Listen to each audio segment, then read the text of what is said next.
Okay, so this is the second workshop, quantum information algorithms. I'm sure you all recall, but this is the second of a four-part series. So last time we talked about quantum hardware, and we do have a short recap. And then today's quantum algorithms and information.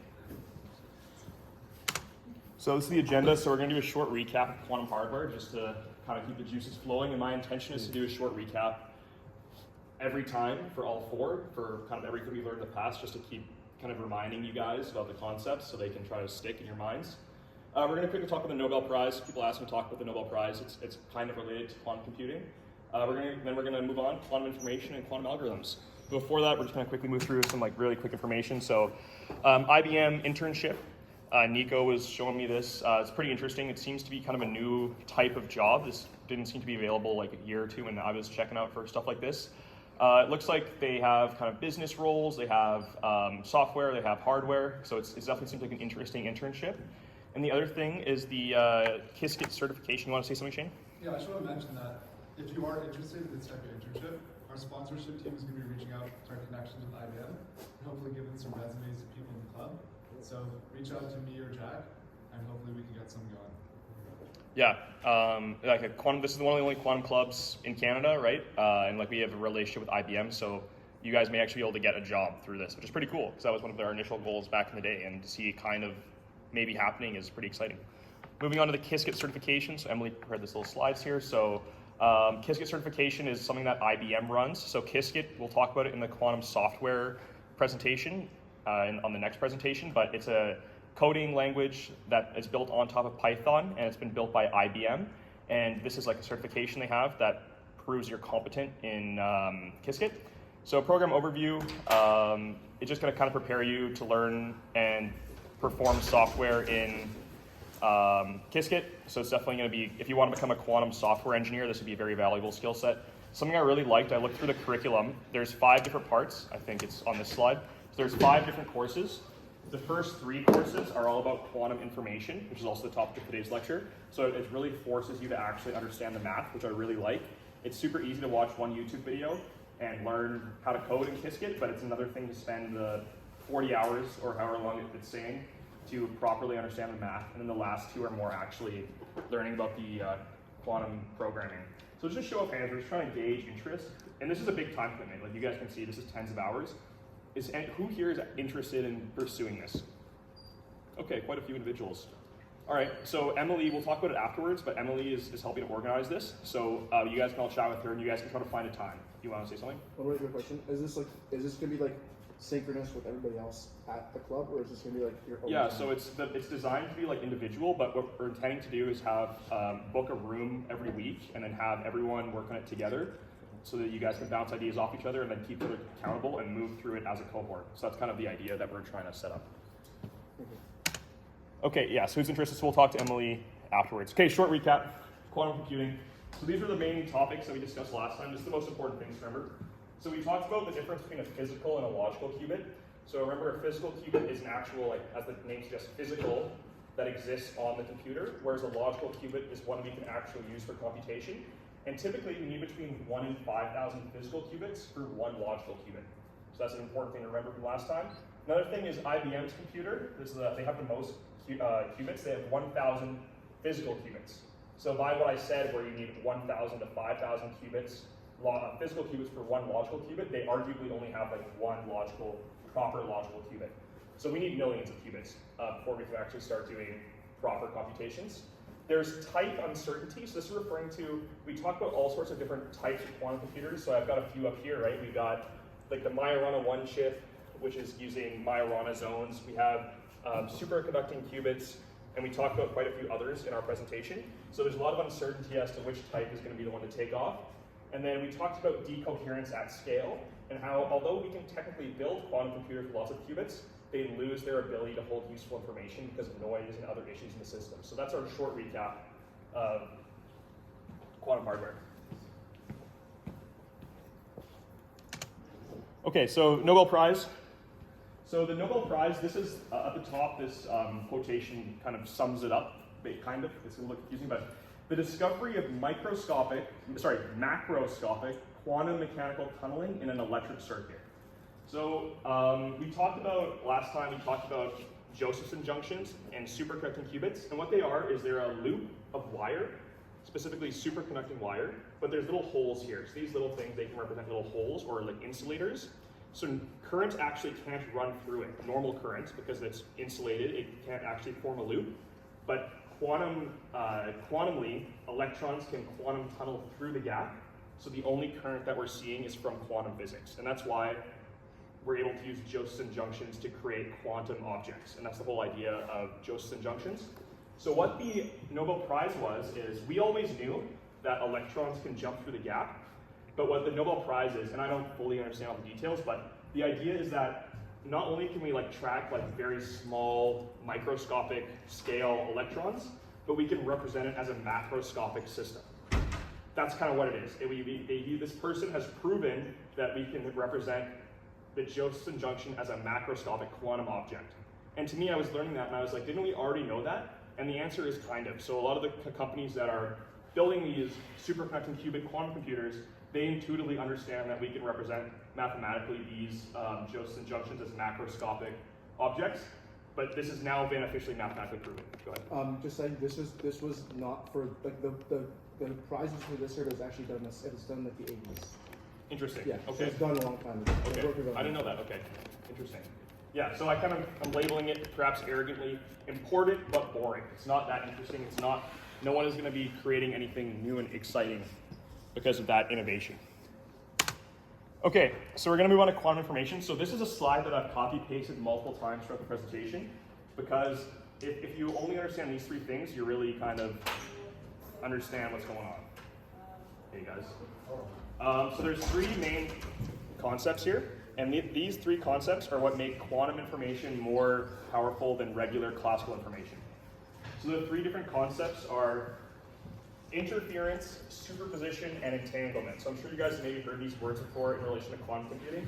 Today I'm really going to try my best to try to give you guys an intuitive understanding of what they are and why they're so powerful. So let's start off with interference. So this is interference. So imagine you have a wave, and that could be a literal wave in the ocean, or it could be a mathematical sinusoidal wave. If you have two of them and they're aligned, they can positively interfere to make an even bigger wave. But if you have them disaligned, they can cancel out. So as we'll see as we're going through the presentation, we'll see some examples where we're setting up a system where there's a lot of waves, and then we're canceling the incorrect answers and we're amplifying the correct answer. So that's how a lot of these quantum algorithms work, is they encode our information in sinusoidal waves, and they, as I already said, cancel out incorrect answers and amplify correct answers. So that's interference. And we're going to revisit all of these topics again, but we're just introducing them right now. So next is superposition. So up here in the top, these are the electron orbitals of I think hydrogen atom. It might be a different atom.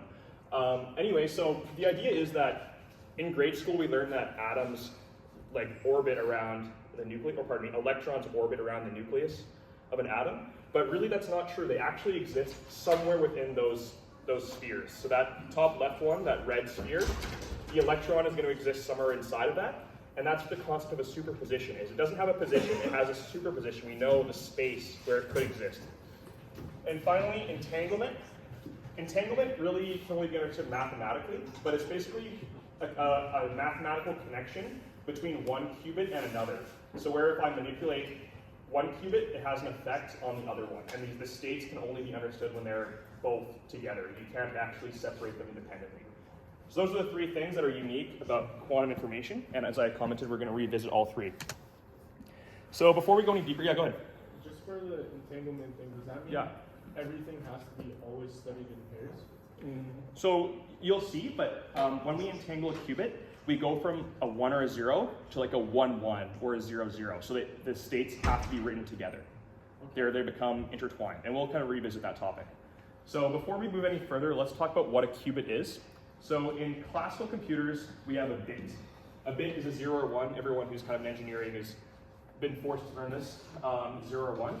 But when we have a qubit, it's more like a circle or even a sphere, and we'll kind of see how it's kind of a sphere. And you have a vector, which is just an arrow, and if it's pointing more towards the 1 direction, it's going to snap to a 1 if you measure it, and if it's pointing more towards the 0 direction, it's going to snap to a 0. And there's kind of a probability of which one it could move to. So we kind of exist more like an angle. It's a higher dimensionality of information. And the actual mathematical object of a qubit is called a block sphere. So it's like a sphere, and then we have an angle that represents its position on the sphere. Go ahead. Just to make sure though, like if you have a vector and you measure it, it's not necessarily going to snap to the closest one. There's a probability to snap to the other one. It's just a lesser probability of snapping. Yeah, so maybe I'll clarify that. Yeah, so if your arrow is pointed really close to the 1, it has a much higher probability of snapping to the 1, but there's still a probability of it snapping to the 0. So it's like the fraction that is close to the 1 is going to be its probability. So you kind of have a probability between 1 and 0, and that's what a qubit is. That's how it's different than a regular bit. Yeah. Is it important to understand like that notation? Like, Yeah, this notation here, or that notation here? Like that notation, because I've never seen like Yeah, those type of sure. factors or something. Yeah, for sure. So the notation, it gets very complicated, but this is kind of like more basically, so that symbol is psi, right? That's just a Greek symbol. So we usually use psi to represent like our system. So our system is equal to alpha, which is a probability, times 0, plus beta times 1. So those are called brackets. It's almost like brackets. So the bra, I think, is a line, and the ket is like the triangle. So we draw our state inside of that. So it does get complicated, but in terms of like basic understanding of the notation, you can just imagine this is the 0 state, and this is the 1 state. Because if we just had alpha times 0, that's weird. You're like, alpha times 0 is 0. But it's not times 0, it's the state that we're calling 0. So the bracket is a state. Exactly. Inside of it is a state. The state of 0. Yeah, go ahead. So you said that it snaps to 0 or 1 Yeah. largely when it's closer to one or the other. Yeah. But you said when observed. So how do you get information out of it without directly observing it? Yeah, so that's kind of a great question, and that's kind of where my knowledge starts to taper off when we get to like the actual algorithms. There's something that we'll talk about where we can, without directly measuring the system, we can get information about the phase of the system, and then using that we can do interference, like we talked about earlier, and then from there we can move towards a correct answer. But the question that you're asking is pushing my limits of the actual mathematical algorithms, but you just need to understand that there's ways that we can extract some information about the whole system without measuring, because you're absolutely correct, when you measure it, it snaps, but there's ways that we can play with that information without directly measuring it. Yeah, so that's what a qubit is. So there's bit and there's a qubit. Yeah, go ahead. If it's a sphere, then what do the polar extremes on the sides? They're different basis sets. So it's a little bit complicated, but so there's 0 and 1 on the top, and then there's plus minus, and then there's like Plus I minus I. Yeah, because there's an imaginary axis as well. Okay. So because it's actually the next slide is about this. So since qubits can be represented with angles, it inherently brings imaginary numbers into their interpretation, and we'll kind of see that on the next slide. I kind of explain that. So yeah, we can move on from that. Okay, so since we kind of saw that qubits are relevant to circles, we kind of see imaginary numbers come in. So I kind of threw this up here. It might look a little bit complicated, but I can kind of walk through it. So everyone is familiar with I, which is the square root of -1. So something interesting happens when you keep multiplying I by itself. So if you do I squared, you get -1. I cubed, you get -I. I to the 4, you get 1.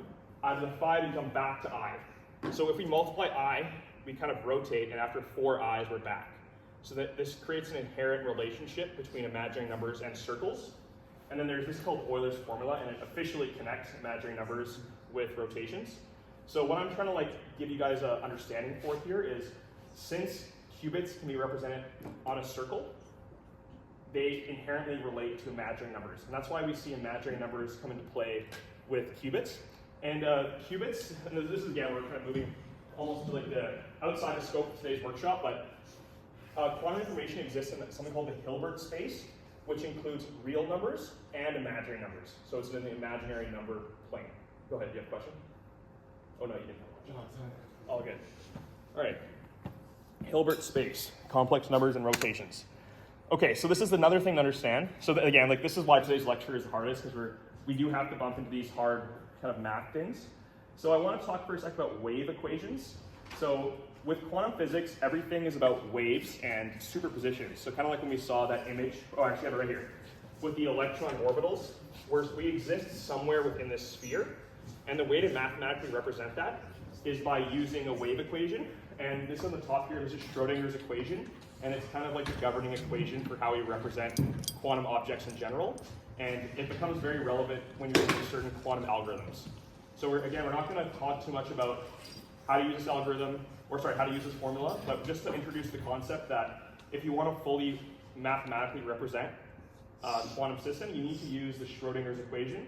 And using the Schrodinger's equation, you can get solutions for, like, you can kind of map this out mathematically. So that's just kind of a little bit important to understand. And it's also important to understand that since we exist, like let's say this is like a location on this axis, and this is the probability that we're in that location, there's like a continual spectrum. Like we have a high probability of being here, but we still have a probability of being here.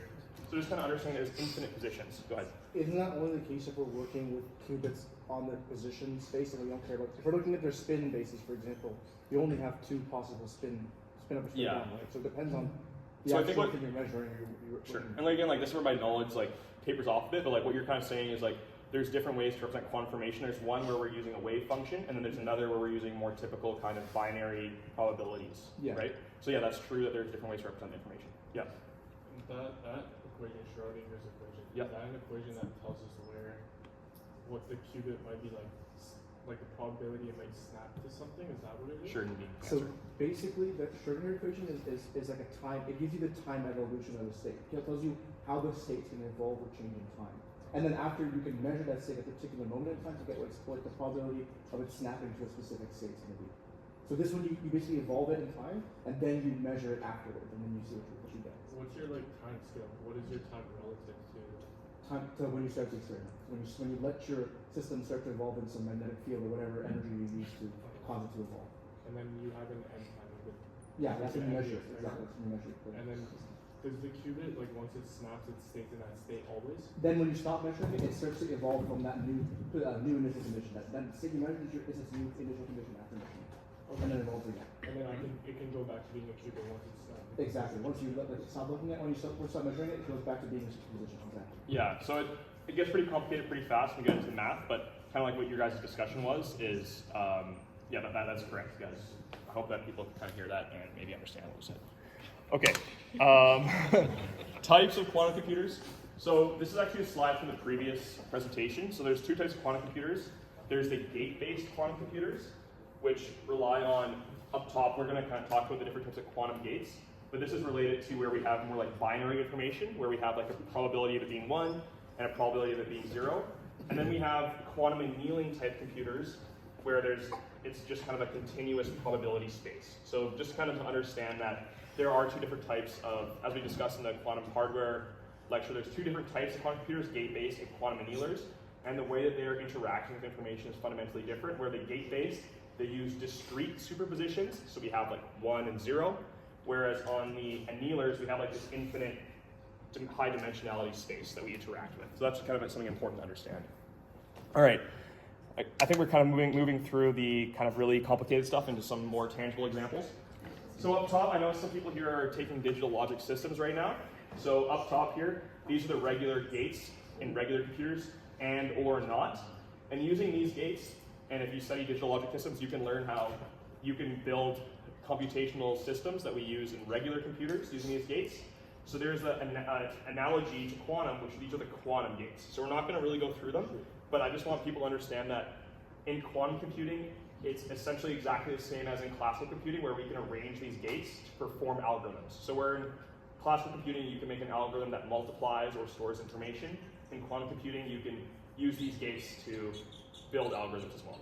Go ahead, James. Yeah. So those gates are like the and/or gates. They're made of like silicone. What are the quantum? Yeah. So this is something that we would have talked about last time. Okay. So there's a lot of different types of quantum computers. Like some of them, like for example, if you introduce like a stronger magnetic field, it could be equivalent to one of these gates. Or if you like move one atom with respect to another, it does one of these quantum gates. Yeah, it is quite crazy. Okay. So this is that same slide. So we're just gonna say it one more time, and then I'm going to go through an example where I hope I'm able to intuitively show you guys why this is powerful. So again, we have interference of waves, we have superposition, and then we have entanglement. Okay, I just wanted to say it one more time. And now we're going to go through this example. I hope that this example is half decent. Okay, so imagine we have 3 different qubits. All of these qubits are starting off in the 1 stage. They're just regular, uninteresting 1s. After that, and I kind of drew out the quantum gates just for fun. but we're going to entangle all of them. So the only way to understand the system now is to view them all together. So since we now entangled them, we have to view the system as 1, 1, 1. It's now only one system, it's 1, 1, 1. They're all entangled. Now I'm going to combine entanglement with superposition, and we're going to see something interesting happen. So I'm going to take that middle qubit, and I'm going to put it through a superposition quantum gate. Now that middle qubit is 0 or 1. And now so we have 1, 0 or 1, and 1, and I now have two different systems. I have 1, 0, 1, and 1, 1, 1, and you guys can see the blue one is either 0 or 1. So we've gone from one state to two states. If I do the same thing again, but to the bottom qubit, now I have 4 states. Because the bottom one can be 0 or 1. I have 4 different states. If I put the top one in a superposition, now I have 8 states. So you guys can see the multiplication power here. So every time I undergo a superposition on a qubit, I multiply the number of states by 2. So I did 3 operations, I got 8. If I had a 4th qubit, I did another operation, I get 16. So you guys can see how the amount of information that our system is growing is exponential relative to the number of gates we do. So you can kind of get an intuition here for how I combine them all using interference. And if I combine all these different waves, I get a really low probability, and then it shoots up to a high probability, and this is my correct answer. So it's a little bit challenging to like fully internalize, but this is kind of how it works, where we have a group of these different states, and we change their amplitudes, and then we use quantum Fourier transform to combine all of them, and then we have output qubits, and then if I measure the purple and white qubits, I have like a 99% probability of measuring this one, which is the correct answer. So that's kind of how we use superposition entanglement and interference to arrive at a useful computation. Yeah. So there's still a chance you get the wrong answer, but that's why you have multiple like physical bits, so you can like make sure the number. So the physical bits are more for noise and decoherence. Okay. The idea is that eventually you approach like an infinity chance of getting the correct answer. Okay. From what I understand. And like different algorithms are different, I believe. Okay. Good to know. Yeah, go ahead. And then how does it decide on the correct answer? Yeah, so the way you decide the correct answer is I would measure the purple qubit and the white qubit. And when I measure that, I have a 99% probability of measuring here. And this is the correct answer. It's been encoded as a correct answer by varying the amplitudes of these other waves. I have arrived at an interference pattern where the correct answer has like a 99% chance of being 1, 1. Yeah, but 99% chance, but how does it decide that, like, what if it's 50-50 or 51-49? Right, so that's why you would manipulate, and again, like this is where we get into like the complexities of algorithms where I don't even really understand it that much. But in these algorithms, you're iteratively changing the size of these waves. So when you add them all together in the interference pattern, you basically get 0 probability and 99. Because you're absolutely right. If this was only a 50% probability, then like you have only 50% probability of getting it correct. But that's why you keep running your algorithm, and the more iterations you do of your algorithm, the more this becomes to 100% the chance. These waves, so when you add them all together in the interference pattern, you basically get 0 probability and 99. Because you're absolutely right. If this was only a 50% probability, then like you have only 50% probability of getting it correct. But that's why you keep running your algorithm, and the more iterations you do of your algorithm, the more this becomes to 100% the chance of what you measure. Yeah, go ahead, James. This is a dumb question. It's probably answered in the last lecture that I also didn't go to, but yeah. When you say it's going to be correct, I'm just wondering, like, what are we actually guessing here? Yeah, Is so this location or? So one of the things you could be guessing is like the password to like someone's like database or something. Okay. Or it could be like the fastest route to do something. So what are the waveforms? The waveforms above are like, it's a little bit hard to explain, and it would really depend on the application, but they're almost like mathematical abstractions of the system. So we have a number of inputs, and then those inputs get turned into these sinusoids, and then I iteratively change the amplitudes of the waveforms so that when I add them all together, I can arrive at a 99% probability of getting the correct answer. Go ahead, Nadine. Is iteratively changing? It's like sweeping input from one range to another range. That's what you're doing when you're training. It depends a lot about algorithm to algorithm. I don't really know, but you could look into it. But if you look at a lot of the block diagrams of how the algorithms work, there is like iterations where they slowly improve. But yeah, in the next few slides, we're gonna go over some algorithms. Go ahead. So you mentioned the 2 to the power of n. Yep. You need one digital logic qubit for each value of n, right? That's correct. So you need enough qubits. So Yeah. they they only have 1,000 right now. They need 5,000 physical qubits to make up one digital logic qubit. Right. And so they need like Millions of qubits, physical qubits. Well, and then you increase that would be increasing the chance towards infinity, right? The number of possibilities. Yeah, well, for sure. And like it's like if you have infinite qubits, and you can have infinite superpositions if you entangle all of them and put them all into superpositions. But we're never going to have infinity qubits, so there will always be bounded. So like if you have a really complicated problem, there might be like 10 million possible solutions. So you need to have at least 10 million possible superpositions. So you can see how many qubits you'd require for that to be the case. You go ahead. I don't want to keep you up. No, that's okay. Even if you could just point it out, you just explain how that superposition plus entanglement led to all of the possibilities. Yeah. If it's too long, you can explain it. How the superposition and entanglement led to the possibilities? Yeah, like how did we get to like all these different possibilities and purposes? How did entanglement combine with superposition? Sure. Here? Sure. So if we go back a slide, so if these qubits weren't entangled, we could ignore this, and we actually only have 6 states. We have the bottom one 0, the bottom one 1, the middle one 0, the middle one 1, and the top one 0, top one 1. We have 6 different possibilities. These are 3 qubits? This is 3 individual qubits, and each one has been put into a superposition. But by entangling them, we have to represent the states together, and that allows us to kind of multiply all the possibilities and gives us that spread. So we're looking at a system of multiple qubits, and Yes. each of the qubits can be. Right, exactly. And then they all need to be represented together. That's the concept of entanglement. And because they need to all be represented together, it gives us this multiplicative system here.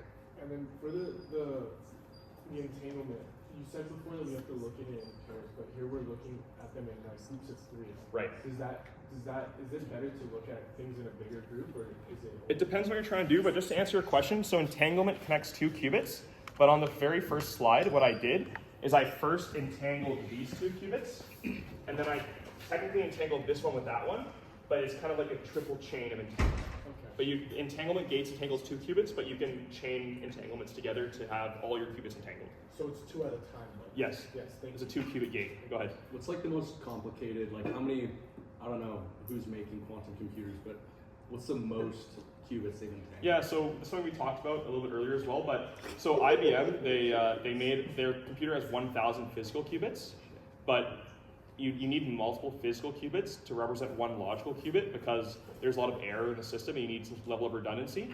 So arguably, they may only have like one perfect fault tolerant qubit. So we need millions of qubits before we're able to put together useful algorithms. And that's one of the big challenges right now is that kind of understanding. And there's a lot of almost like marketing propaganda about we need 2,000 qubits to represent this, and IBM is halfway there, but really there's like a scale of 1,000 when we go from physical to logical qubits. Yeah, okay, so we'll just move on from this. We can absolutely talk more about this later, but I hope that at least some people got some intuition for the importance of interference, superposition, and entanglement. Those are the 3 things. If you remember anything, remember that these 3 things are what make quantum information powerful. And I hope that at least some people got some intuition for how they work together to be useful. Okay, so we're just going to quickly go through a few algorithms. We're moving on from quantum information to quantum algorithms. So we're not going to go through any of this fancy stuff. This is like gates. If you if you actually learn how to do this algorithm, you need to learn and understand how these different quantum gates all click together. But anyway, so Grover's algorithm is probably the most famous quantum algorithm. It's called unstructured search problems. So it kind of finds like a needle in the haystack.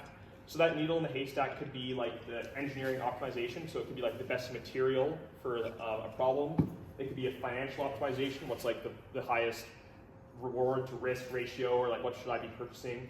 It could be a path planning. So there's some modified versions of this algorithm that can be useful for like Jeff Bezos delivering 14 million packages a day by Amazon.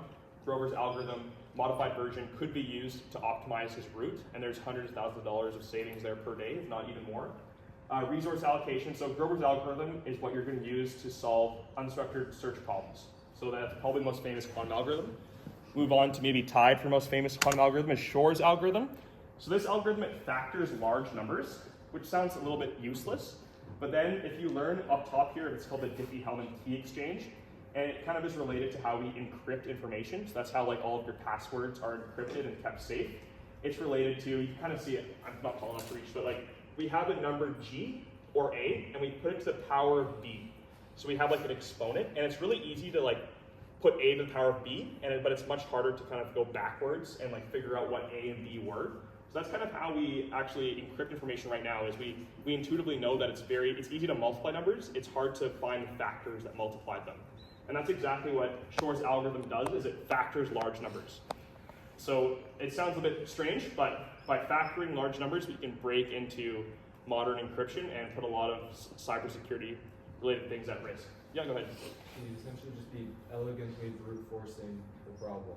Yeah, exactly. So like brute forcing would be like, yeah, exactly, guessing everything. And then in order to guess, you need, if you're familiar with some software terminology, there's something called the time complexity. So the time complexity of brute force guessing is n, which basically means like if there's n possibilities, you basically have to try n times.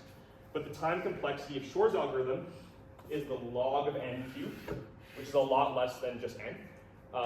So it gives it an enormous speed up advantage. But you're correct, it's like brute forcing, but in a much more kind of advanced way. Yeah, go ahead. So could this be used for like crypto to like decrypt the crypto? That's exactly correct. It absolutely could. So there's a lot of work going on right now about quantum safe cryptography. So the idea is that we're going to be able to have everything quantum safe before these computers kind of kick in. So that's a bit of a race in that sense. So the ones that already exist, like all the coins that already exist, A lot are at risk. them? There's needs to be work going on, and there is right now. It's happening. I don't know, but like there will definitely be some cryptocurrencies that aren't up to date when this kind of stuff happens. But a lot of like large financial institutions are pouring significant resources into quantum safe cryptography, so they can protect against the inevitability of Shor's algorithm possibly trying to hack into their system. Go ahead. What are they worried about? Like if IBM is the biggest guy and they maybe only have one qubit and they can they do this? No. So like that's a great point. So like today, like no one is able to do this. Yeah. And even in the future, when we reach a point where some quantum computers can, it's not like some like local hooligans are gonna have access to like the most advanced quantum computer on the planet, right? So it's a little bit abstract, but the risk is so high, right? So it is an imperative effort. Go ahead. I think it is worth mentioning, you guys did see the quantum computer last year. Yeah. So if we get access in the future, then we steal all of crypto. When we start. This is on video. You would need that. No computers today can hack into the encryption. Like if you learn about cryptography, and again, my knowledge is a little bit limited, but like your password is only so many bits long. So if your quantum computer is able to represent, if your superposition of entanglement is exponentially able to reach that many bits, then you can crack it. But until you have enough qubits to represent all those states, then you can't do it. So we're not there quite yet at all in terms of actually being able to crack it. All right, so now we're moving on. This one is a little bit more obscure, but is actually very important. So it's called a variational quantum eigensolver. So it finds the lowest energy configurations of molecules. So this is really useful for chemistry simulations and material science, because generally, I kind of have an image here. So if you guys know a little bit about like quantum chemistry, atoms can be represented at different energy levels, but they typically settle for the lowest energy level.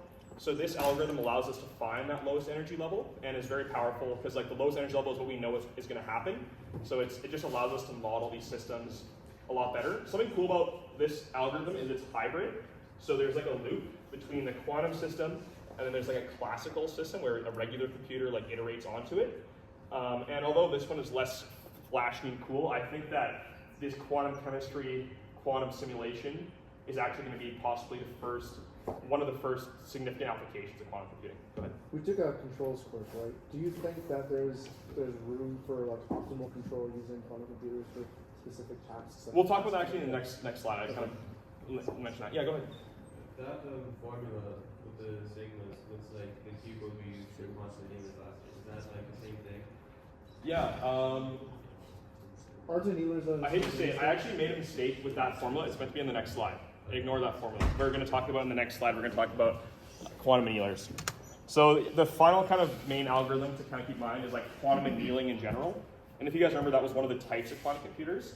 So we're in a gate-based computer. You can run all sorts of algorithms. On a quantum annealer, all you can do is quantum annealing. So yeah, this is where we kind of have like a system like this, and then over time we evolve it to find the lowest energy state, which ends up being our answer. And then we need to formulate problems into QUBOs. And QUBOs is related to this formula here. So one of the most important skills, if you want to get into doing quantum software, quantum algorithms, is actually knowing how to take a problem and formulate it like this. Because if you can formulate your problem into a cubo, you can solve it using quantum annealing.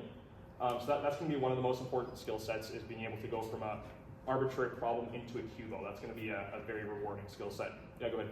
So cubo is just basically like a summation of variables? Yeah, so it's like a data structure, is the correct way to think about it, but it stands for quadratic unconstrained binary optimization. It's just a complicated word. But yeah, it's a summation of multiplications. So the Q stands for quadratic, and that's because everything is like a second order quadratic. Because we're multiplying one thing by another, so it's quadratic, second order. So it's like a summation of second order multiplications. And if you can formulate your problem into that, then you're able to put it into a quantum annealing device. And I think that, like, Nico, like you had done that in the past, right? Yeah, I was just pulling up, I have like an Excel model that I built that like dumbs it down to like just a few variables, but you can see how it kind of gets built out. So if I can find that and you guys are curious, I'd be happy to share. Yeah, and like we're gonna do quantum software in the next topic, so I'd like to, it's also very relevant for that, so I'd like to include some of your work in that presentation. Okay, yeah, I think we're kind of reaching the end here, so there's a few last things I want to talk about. So there's a lot of accessory algorithms. So error detecting is a big one. Another one is quantum machine learning. So there's an interesting concept where, I don't know how much you guys know about like neural networks and stuff, but there's a lot of different types of layers in like an AI neural network. And there's a proposed type of neural network layer called a QNN, like a quantum neural network. So rather than the information in that layer being like bits, like a regular computer, that layer in the neural network could be like quantum qubit-based information. So there could be some interesting types of machine learning algorithms that include these quantum neural network layers. So it's like something quite interesting. And then the last kind of accessory algorithm I want to talk about is the quantum phase encoder, Fourier transform, and estimator. So this sounds really complicated, but the quantum phase encoder is how we went from those sum of superpositions into these sinusoids. So we do a quantum phase encoder to generate these phases. We can do a Fourier transform to turn these phases into this here, where we get the correct answer. We can do a Fourier transform. And then we get the estimator to actually arrive here. So these are just a set of accessory algorithms that allow us to do the interference. So it sounds quite complicated, but as I said, these are a set of 3 algorithms that we need to run in order to actually do this phase estimation. And if we go back a few slides, which I'm probably not going to do, but on the Shor's algorithm slide, you can see like we go into the quantum Fourier transform. Like it's a part of the bigger algorithm that's using these accessory algorithms. And I think we only have one slide left. So challenges. So yeah, this is the biggest challenge, guys, is the limited use cases. I hate to say it, I'm someone who's quite optimistic about quantum computing, but there's more than just hardware issues. There's also algorithm issues. There's not that many things. There are some very useful things, but there's a lot of things that you can't put on quantum computers, so it really limits their importance. It's hard to map real problems onto, so we talked about the QUBO. It is very challenging to actually go from a real life problem into quantum formation. There are hardware challenges, as we kind of talked about last lecture, but just to bring it up, it's hard to, if I might come up with an algorithm that needs 1,000 logical qubits, but IBM only has 1, it's hard to get there. And unfortunately, we're seeing, or I shouldn't say unfortunately, but we're seeing that some of these quantum algorithms are not that much better than classical algorithms with a little bit of machine learning AI. These quantum computers are not as exciting as they're sometimes portrayed to be. There are a lot of problems that they're just not going to be able to solve that much better than a regular computer. And I think that's kind of the end, guys. So just one thing I want to say before we wrap up is this was definitely the hardest presentation for me to pull off, because you guys saw there's a lot of complex math, and like not only do I not understand all the math myself, but I'm trying to like skirt around some of the nitty gritty. So anyway, thanks a lot for listening. We could do some questions or some discussion. Yeah, go ahead. Okay, going back to these slides, I was saying this question. Yeah. You say that there's a 99% probability, right, of one outcome being the case. Yeah. I know in regular computers, Yeah. after logic gate, it's either going to be 0 or 1. Yeah. Right? And then that's the input into the next signal, the Yeah. output of that. Right.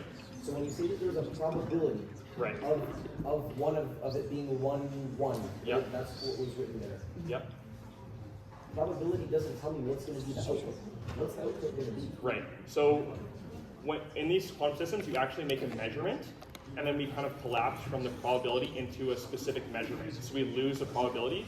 Like we go from if I have like a 99.9% chance of it being 1, I would then measure it, and then I go to actually 1. And then that can be the next thing in my system. So I move between the superposition and the actual measured state. What do you mean you actually measure? Yeah, so I can pull it up. So in some of these algorithms, we have like this symbol, and this means to measure the qubit. Okay. So let's say right here we have the 99% of it being 1. Then I measure it, and then I go to actually 1, and then 1 travels through. And if I wanted to, I could put that 1 back into another superposition. I could send it into a regular computer because it's just a regular 1, but it goes from this quantum system into a 1. And you'll notice in a lot of these quantum algorithms, we have 1 line here, but then we have 2 lines here. And 2 lines means that this is like classical information, and 1 line means this is quantum information. So this measurement allows us to go from a quantum superposition into a measured regular information. Okay. And then what would be like the minimum number that it has to be, minimum percentage, probability percent in order for it to be measured 1? So again, even if it's like 1% chance of being 1, it could be 1. But the idea is that our algorithm is iterating enough times where our probability of getting the correct answer is like infinitely high, like 99.99999. But it's possible, that's just what the nature of the quantum computer is, it's possible that you're measuring it incorrectly. And that's, a lot of these algorithms have like a verification loop where like it's being proved that it's the correct answer, and if not, we'll go find it again. But that is a limitation, is there are probabilities correct. And what do you mean by it's being measured as like the wrong answer? What does it measure it based on like 51% and highest, or whatever is the highest one? Is that always the It's not always. If it's 51%, then it's a 51% chance of being 1 and a 49% chance of being 0. Literally roll the dice. And that's why like Albert Einstein, he has a famous quote where he like says the universe doesn't play dice, but it actually does. It is actually random. Yeah. Go ahead. For the equation before, where you said we can model things with qubits. Yep. Every problem is the challenge is to model things with qubits. Yep. When we do that equation, does that equation tell us how many qubits we need for a computation? It's possible to calculate how many qubits you need for computation from your QUBO. I don't know the exact procedure, but you absolutely could figure it out depending on the size of your QUBO. And then the QUBO just dictates what algorithm we're going to use. So the QUBO has to be used on a quantum annealer. So there's some subset of problems that you can map onto a QUBO, and then if you can map it onto a QUBO, then you can put it into a quantum annealer. So they're only for quantum annealing. And the quantum annealer was that plane where there's the highs and lows. Right, exactly. We're trying to find the lows. 1 or 0. So it's a little bit different than that because in a quantum annealer, we're just trying to find the lowest energy state. There's not snapping 1 or 0. It's like fundamentally different type of mathematics than the gate-based computers. Do you guys know what analog computer or no? It's like the quantum equivalent of an analog computer. You have an infinite possibility of different states. Versus here, you only have Wanna a wrap it up? state example, right? Sure. You only have 8 Okay. states. All right, guys, we're gonna wrap it up. Just a few comments from you. You have a few comments, Nick? Yeah. Or you said? So we're Okay. All right. We can do questions after.